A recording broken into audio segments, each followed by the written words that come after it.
سب کو رخصت کر دیا. جبریل آ گئے. یا رسول اللہ موت کا فرشتہ دروازے پر ہے, اندر آنے کی اجازت چاہتا.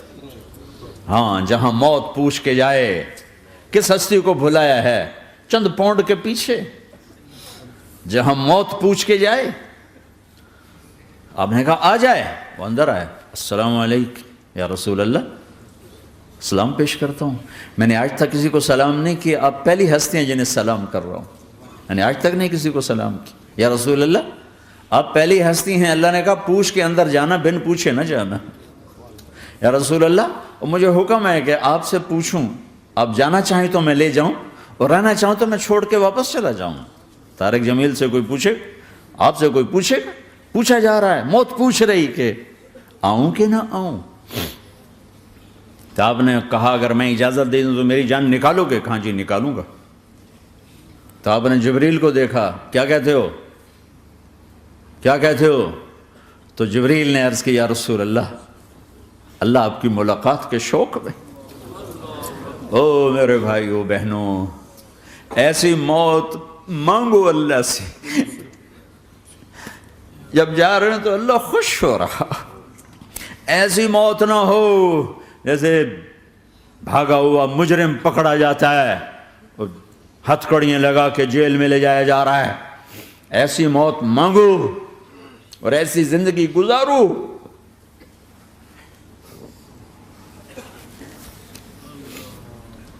موت ہمارے لیے راحت میں, اللہ خوش ہو رہا. جب سعد بن معاذ کا انتقال ہوا تو آپ نے فرمایا, میرے نبی نے فرمایا, سعد بن معاذ بڑے صحابہ میں ہیں, میرے نبی نے فرمایا کہ آج اللہ کا عرش خوشی سے جھوم اٹھا ہے. چونکہ وہاں تو جا رہے ہیں نا, یہاں سے نکلنا ہے, وہاں تو پہنچنا ہے, وہاں تو خوشی ہے, یہاں غم ہے. تو آپ نے کہا, میرے نبی نے فرمایا کہ آج میرے اللہ کا عرش سعد کے پہنچنے پر خوشی میں جھوم اٹھا ہے. ایسی موت مانگو کہ اللہ کا عرش بھی خوشی سے جھومے, اللہ بھی خوش. کیا کر رہے ہو, کدھر جا رہے ہو؟ اس دھوکے کے گھر, اس مچھر کے پر, اس مکڑی کے جالے, اس دکھوں کے گھر, اس غموں کی دنیا میں کیا ڈھونڈتے ہو؟ جاؤ اللہ کو ڈھونڈو, جاؤ اس کے حبیب کو ڈھونڈو, پھر جاؤ مزے کی زندگی یہاں گزارو, مزے کی نیند قبر میں پوری کرو, اور جنت میں ہمیشہ کی راحتوں کے مالک بن جاؤ.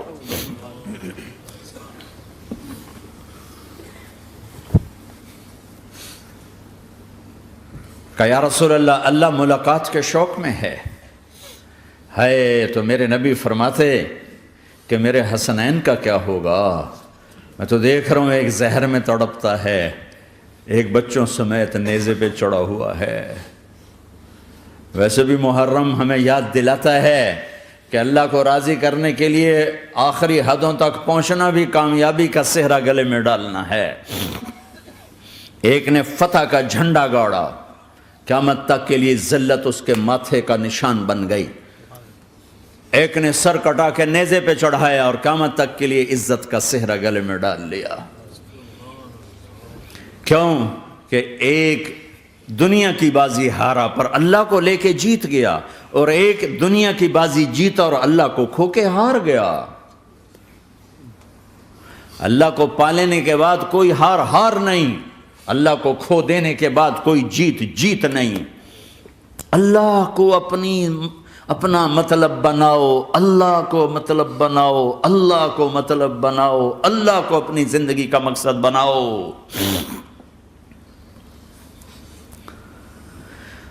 جبریل واپس جاؤ اور اللہ سے پوچھ کے آؤ میرے بعد میری امت کے ساتھ کیا کرے.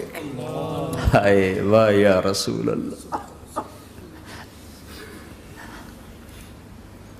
ہر کوئی اپنے بچوں کے لیے پریشان ہوتا ہے کہ میرے بچوں کا کیا بنے گا. آپ کہہ رہے ہیں میری امت کے ساتھ کیا کرے گا میرا اللہ. جاؤ اللہ سے پوچھ کے آؤ, میں پھر جواب دوں گا. واپس گئے, جواب آیا کہ اللہ کہہ رہے ہیں کہ ساتھ دوں گا. میرے رب کی عزت کی قسم, اور لاکھوں کروڑوں درود و سلام ہوں اس کملی والے پر۔ اگر آپ یہ سوال نہ اٹھاتے آج میں اور تم بھی بندر خنزیر ہوتے۔ بیچ میں وہ حائل ہو گئے، ان کے آنسو، ان کی دعائیں۔ مچھلی کھانے پر اللہ تعالیٰ نے موسیٰ علیہ السلام کی قوم کو، پورے شہر کو بندر بنا دیا۔ مچھلی کھانا کون سا گناہ ہے؟ اللہ نے کہا بس ہفتے کو نہیں کھانی، کھاؤ، اتوار پیر منگل بدھ جمعہ جمعہ کھاؤ، ہفتہ نہیں۔ وہ کہا نہیں کھائیں گے، کھایا، اللہ نے بندر بنا دیا۔ شراب پینا مچھلی کھانے سے بڑا گناہ ہے، اور بیچنا اس سے بھی بڑا گناہ ہے، اور نشے کی چیزیں بیچنا اس سے بھی بڑا گناہ ہے، ماں باپ کی نافرمانی اس سے بھی بڑا گناہ ہے۔ میرے نبی سے پوچھا گیا یا رسول اللہ قیامت کب آئے گی؟ کہا اللہ کو پتہ ہے۔ کہا کوئی نشانی بتا دیں، کوئی نشانی بتا دیں۔ تو آپ نے فرمایا جب ماؤں کو ذلیل کیا جائے گا قیامت آ جائے گی۔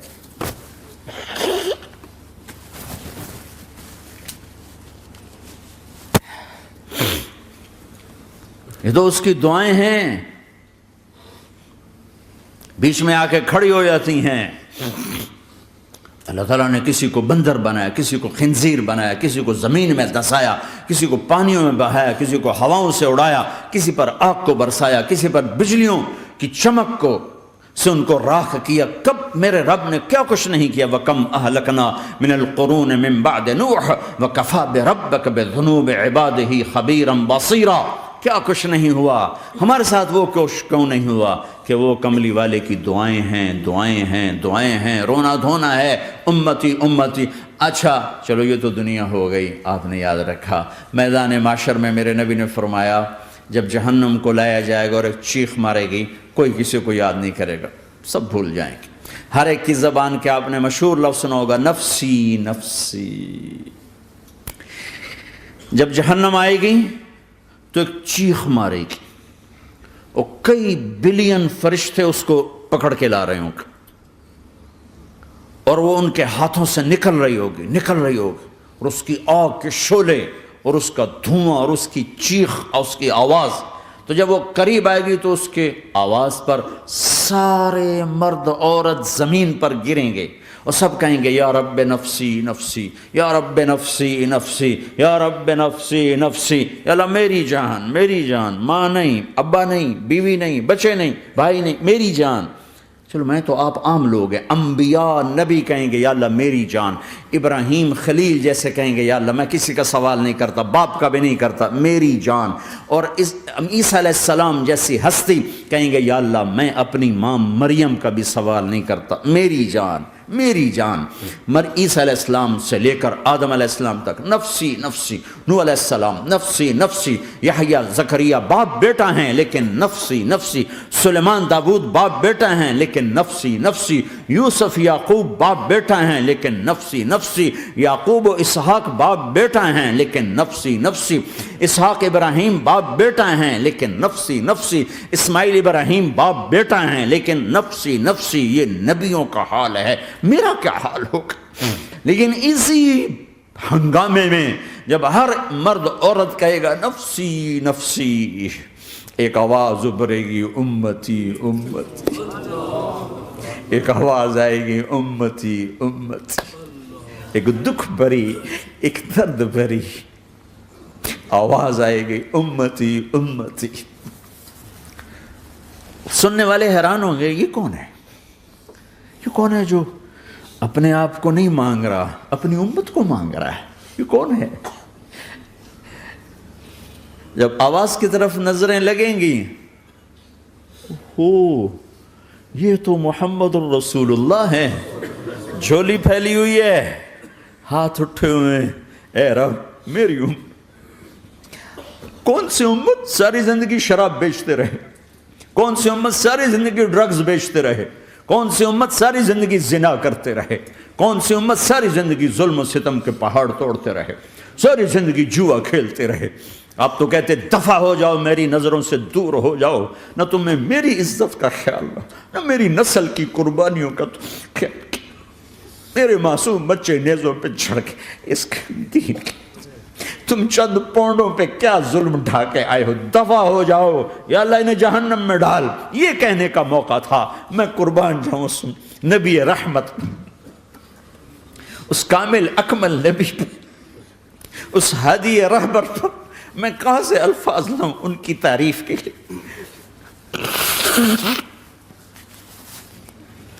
دو ہستیوں کا حق نہیں ادا کیا جا سکتا، ایک اللہ، ایک اللہ کا رسول۔ ہر ایک کا حق ادا ہو سکتا ہے، اللہ اور اس کے رسول کا حق نہیں ادا ہو سکتا۔ وہ کہتے ہیں جا اللہ ان کو آگ میں ڈال دے۔ انہوں نے نہ مجھے دیکھا، نہ میرا گھر دیکھا، نہ میرے پیٹ پہ پتھر دیکھے، نہ میرا راتوں کو تڑپنا دیکھا، نہ میرا مچلنا رونا دیکھا، نہ احد میں ٹوٹے دانت دیکھے، نہ طائف میں بکھرا خون دیکھا، نہ کربلا میں اولاد کے سر نیزوں پہ چڑھے دیکھے۔ دفعہ دور کر دے میری آنکھوں سے، میں قربان جاؤں اس نبی رحمت پر۔ کہہ رہے ہیں یا اللہ میری امت، یا اللہ میری امت، یا اللہ میری امت، یا اللہ میری امت۔ نہ یہاں بھلایا نہ وہاں بھلایا۔ آپ کے لیے ممبر آئے گا، میرے حبیب بیٹھو، تو آپ کہیں گے اب مجھے خیال آئے گا اگر میں بیٹھا تو یہ مجھے لے کے جنت میں نہ چلا جائے، اور اللہ کہہ رہا بیٹھو تو میں کیا کروں گا؟ میں خود زمین پہ کھڑا رہوں گا، ممبر پہ ہاتھ رکھ دوں گا کہ اللہ تیری مان لی، میں ہاتھ رکھا ہوا ہے، لیکن میں بیٹھوں گا نہیں کہ میں اپنی امت کا آخری حساب کروا کے ہی جاؤں گا، ایسے نہیں جاؤں گا۔ آؤ بھائی، ہمارا نیا سال ہمارا سال تو محرم سے شروع ہوتا ہے، ویسے تو جنوری بھی اللہ کا، محرم بھی اللہ کا، سورج اللہ نے بنایا تو جنوری فروری بھی اللہ کا، اور چاند اللہ نے بنایا تو محرم ربیع الاول بھی اللہ تعالیٰ کا، دونوں ہی اللہ کے ہیں۔ کسی نے یہ لے لیا، کسی نے وہ لے لیا۔ ہم نے چونکہ چاند کا کیلنڈر بنایا تو ہمارا تو اب سال شروع ہو رہا ہے، ہمارا تو نیو ایئر اب ہے، ہمارا نیو ایئر رونے سے شروع ہوتا ہے۔ کیسا اللہ نے نظام بنایا، کسی اور مہینے میں یہ واقعہ ہو جاتا، نہیں سال کے شروع میں یہ واقعہ رکھا ہے کہ ہر ایک کو پتہ چلے کہ ہاں نیا سال خوشی منانے کے لیے نہیں ہوتا، نیا سال آخرت کی تیاری کے لیے ہوتا ہے کہ ایک سال چلا گیا، ایک سال اور زندگی سے نکل گیا، او بھئی جلدی سے اللہ کو راضی کرنے کا کوئی کام کرنے کو، توبہ کرنے کو، اللہ کو راضی کر لیں۔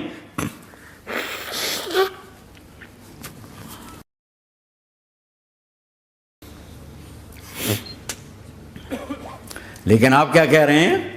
یا رب امتی امت، یا رب امتی امت، یا اللہ میری امت، یا اللہ میری امت، یا اللہ میری امت۔ اور ایسی شفقت و محبت آپ کہیں گے یا اللہ یہ میری امت کا حساب میرے حوالے کر، میں لوں گا، تو نہ لے، میں لوں گا۔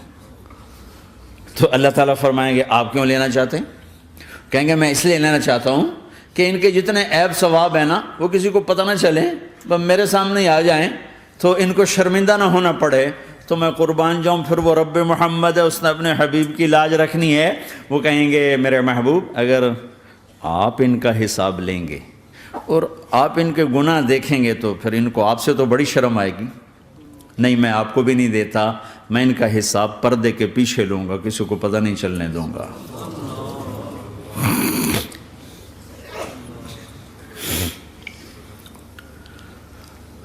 اتنی بڑی ہستی، اور آگے دیکھو طائف میں پتھر پڑ رہے ہیں، اور ہر قدم پہ پتھر پڑتے ہیں، یہاں تک کہ ایک دم پتھر پڑنے سے تو خون نہیں نکلتا، پتھر کون سا کوئی تیر ہوتا ہے، پتھر تو پتھر، لیکن اتنے پتھر پڑے پنڈلیوں کے اوپر کہ پھٹ گئیں، ان سے خون نکلتے نکلتے نکلتے جو جوتا تھا پاؤں میں ایسے ساتھ ایسے چپک گیا،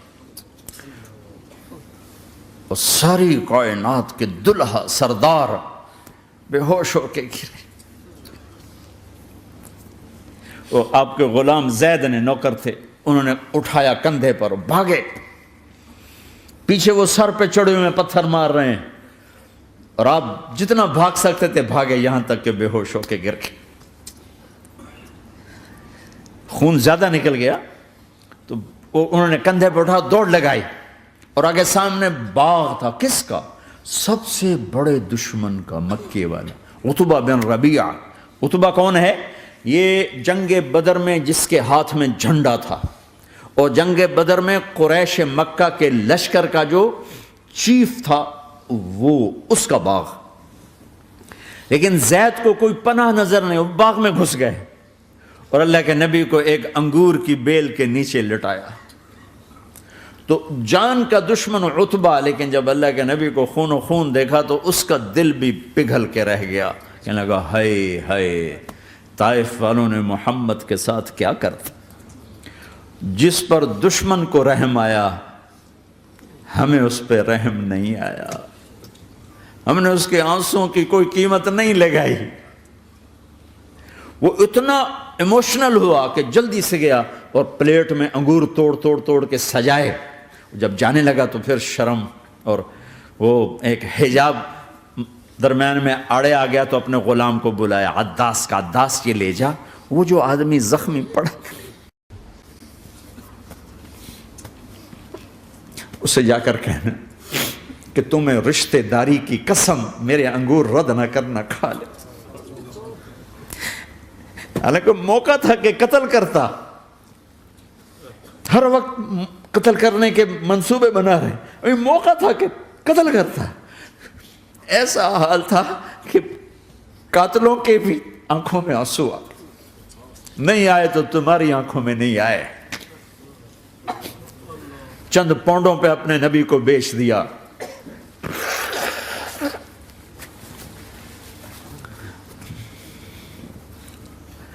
کہنے لگا عداس یہ لے جا، وہ جو آدمی لیٹر پڑا، اسے کہنا تو میں رشتہ داری کی قسم دیتا ہوں میرے انگور رد نہ کرنا، کھا۔ عداس آئے اور آ کر انگور پیش کیے، تو اب آپ نے ایک انگور اٹھا کر بسم اللہ، تو عداس کہنے لگا یہ لفظ یہاں تو لوگ نہیں بولتے۔ آپ نے پوچھا تو کہاں کا ہے؟ کہا میں نینوا کا ہوں۔ اچھا، میرے بھائی یونس کے شہر کا، یونس علیہ السلام۔ وہ کہنے لگا وما ادراک ما یونس، آپ کو یونس کا کیسے پتا ہے؟ تو آپ نے فرمایا میں اللہ کا نبی ہوں، وہ بھی اللہ کا نبی تھا۔ تو عداس نے ایک دم آپ کے پاؤں پکڑے اور چومنا شروع کیا اور کلمہ پڑھ لیا، تو آپ کو اپنے سارے زخم بھول گئے۔ پھر جو آپ نے اللہ سے بات کی ہے نا، آئے ہائے ہائے ہائے ہائے، کیا اللہ پاک کے سامنے اللہم اشکو الیک ضعف قوتی وقلت حیلتی وہوانی علی الناس، اے میرے رب آج تجھ سے گلہ نہ کروں، آج تجھ سے گلہ نہ کروں، تو نے مجھے کن کے حوالے کر دی، تو نے مجھے کن کے حوالے کر دی، الی عدو ملکتہ امری او بعید یتجحم، ایسے دشمنوں کے حوالے تو نے کیا جنہوں نے میرا یہ حال کر دیا، تجھ سے کون سا چھپا ہوا ہے۔ ساتوں آسمان لرز گئے، عرش کانپ اٹھا، اور جبریل فرشتے کو لے کر ایک سیکنڈ کے کروڑویں حصے میں حاضر، یا رسول اللہ حکم فرمائیں اطبق علیہم الاخشبین، یہ دو پہاڑ اٹھاؤں گا اور یوں ایسے چکی کی طرح یوں کر دوں گا۔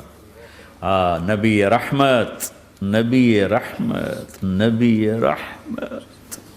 ارے تم تو آپس میں رحمت نہیں رہے ہو، ایسی فرقہ واریت کی آگ میں جلے ہو کہ ایک دوسرے کو سلام کرنا چھوڑ گئے، ایک دوسرے کے پیچھے نمازیں پڑھنا چھوڑ گئے، اور جاؤ پاکستان میں دیکھو ایک دوسرے کے خون کے پیسے پھر رہے ہیں۔ یہ کون سی امت ہے؟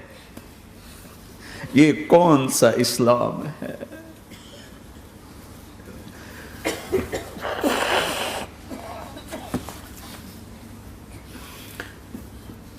حضرت عائشہ نے پوچھا یا رسول اللہ آپ کو سب سے زیادہ تکلیف کہاں پہنچی؟ کہا طائف میں، طائف میں۔ 23 برس میں سب سے زیادہ تکلیف کہاں پہنچی؟ فرمایا طائف میں۔ جنہوں نے اتنی زیادہ تکلیف پہنچائی تھی ان سے بدلہ لینے کا وقت آ گیا ہے، اور فرشتہ حاضر ہے، اللہ کی منشا شامل ہے، کر دوں؟ کہ نہیں، یہ نہ صحیح، ان کی نسل میں شاید کوئی ایمان لے آئے، لعل اللہ ان یخرج من اصلابہم من یوحد اللہ، یہ نہیں تو ان کی نسل ہی شاید کلمہ پڑھ جائے۔ میں عذاب دلانے نہیں آیا، میں تو رحمت بن کر آیا ہوں۔ ما بعثت لعانا، میں لان تان کرنے نہیں آیا، انما بعثت رحمتا، میں تو رحمت بن کے آیا ہوں۔ اب ممبر پہ بیٹھنے والے لانتیں برسا رہے ہیں اپنوں پر. امت بنو، مسلمان بنو. اس دعا پر آسمان کے فرشتے روئے ہیں. ساتوں آسمان کے فرشتوں میں ہلچل مچ گئی. میرے بھائیو، یہاں کوئی آزاد نہیں ہے. موت سے لڑو، دکھاؤ. بڑھاپے سے لڑ کے دکھاؤ. غم اور دکھوں سے لڑ کے دکھاؤ. یہاں پابند بن کے چلو اس اللہ کے جس کی شہنشاہی ہے، اس اللہ کے جس نے مجھے بنایا. اس اللہ کے پابند بنو جس نے مجھے آنکھوں کا نور دیا، زبان میں بول دیا، جسم میں طاقت دی، عقل کو سمجھنے کے اوصاف دیے. اس اللہ کے پابند بن کے چلو جس نے قرآن کو اتارا، جس نے دھرتی کو بچھایا، جس نے آسمان کو اٹھایا، جو موت دینے والا ہے، جو موت کے بعد اٹھانے والا ہے. اس اللہ کے پابند بن کے چلو جو میرے جسم کو چورا چورا کرنے والا ہے، میری ہڈیوں کو ریت کی طرح ذرہ ذرہ کرنے والا ہے. اس اللہ کی مان کے چلو جو پھر مجھے میرے اس پارا پارا وجود کو پھر جمع کرنے والا ہے. اس اللہ کے سامنے جھکو جو قبروں کو پھاڑ کر مجھے پھر کھڑا کرنے والا ہے. اس اللہ کے سامنے جھکو جو ساری آدم کی مردہ نسل کو دوبارہ زندہ کرنے والا ہے. اس اللہ کے سامنے جھکو جو زمین آسمان کو ایک دن توڑنے والا ہے، توڑ کے پھر بنانے والا ہے. اذا السماء انفطرت واذا الكواكب انتثرت واذا البحار فجرت واذا القبور بعثرت. زمین آسمان کو ہلا رہا ہے، موت دے رہا ہے. اذا زلزلت الارض زلزالها، زمین پہ موت آ رہی ہے. اذا السماء انفطرت، آسمان مر رہا ہے. اذا الشمس قورت، سورج مر رہا ہے. وَإِذَا الْجِبَالُ سُيِّرَتْ، یہ پہاڑوں کی موت ہے. عرش فرش لوح قلم کرسی ہر شے کو فنا کے گھاٹ اتارنے والا اور خود ہمیشہ باقی رہنے والا، دائم رہنے والا، قائم رہنے والا، اپنی ذات میں قائم، اپنی ذات میں دائم، موت سے پاک، تھکن سے پاک، نیند سے پاک، اونگ سے پاک، ظلم سے پاک، ذوق سے پاک، خزانوں کا مالک، عزت کا مالک، قوت کا مالک، شہنشاہی کا مالک، کبریائی کا مالک، ہیمنت کا مالک، جبروت کا مالک، جبروت کا مالک، خزانوں کا مالک، فرشتوں کا مالک، جبریل کا مالک، میکائیل کا مالک، اسرافیل کا مالک، اسرائیل کا مالک، طارق جمیل کا مالک، برمنگم والوں کا مالک، آدم کی ساری نسل کا مالک، 2 پاؤں پہ چلنے والوں پر بادشاہ، 4 پاؤں پہ چلنے والوں کا مالک، پانی کی مخلوق، ہوا کی مخلوق، زمین کی مخلوق، رینگنے والے، اڑنے والے، تیرنے والے، جھپٹنے والے، دھاڑنے والے، پھاڑنے والے، ڈسنے والے، سب پر میرے اللہ کی شہنشاہی ہے. للہ ملک السماوات والارض وما فیہن، لہ ما فی السماوات وما فی الارض وما بینہما وما تحت الثری وان تجہر بالقول فانہ یعلم السر واخفی. وہ کون ہے؟ اللہ. اللہ کیسا ہے؟ لا الہ الا ہو، کوئی اس جیسا نہیں، اکیلا معبود ہے. صفات کیسی ہیں؟ لہ الاسماء الحسنى. کیا صفات ہیں؟ الرحمن الرحیم، الملک القدوس، السلام المؤمن، المہیمن العزیز الجبار المتکبر، الخالق الباری المصور الغفار القہار الوہاب، الرزاق الفتاح العلیم القابض الباسط الخافض الرافع، المعز المذل السمیع البصیر الحکم العدل، اللطیف الخبیر الحلیم العظیم الغفور الشکور العلی الکبیر الحسیب المقیت الجلیل الکریم، الرقیب المجیب الواسع، المجید الحق، الوکیل القوی، المتین الولی، الحمید المحصی، الودود، المبدی المعید، المحیی الممیت، الواجد الماجد، الواحد الاحد، الصمد القادر، المقتدر، المقدم، المؤخر، الاول، الاخر، الظاهر، الباطن، الوالي، المتعال، البر، التواب، المنتقم، العفو، الرؤوف، مالك الملك، ذو الجلال والإكرام، المقسط، الجامع، الغني، المغني، المانع، الضار، النافع، النور، الهادي، البديع، الباقي، الوارث، الرشيد، الصبور جل جلاله. ذلكم الله ربكم الحق، یہ ہے تمہارا اللہ.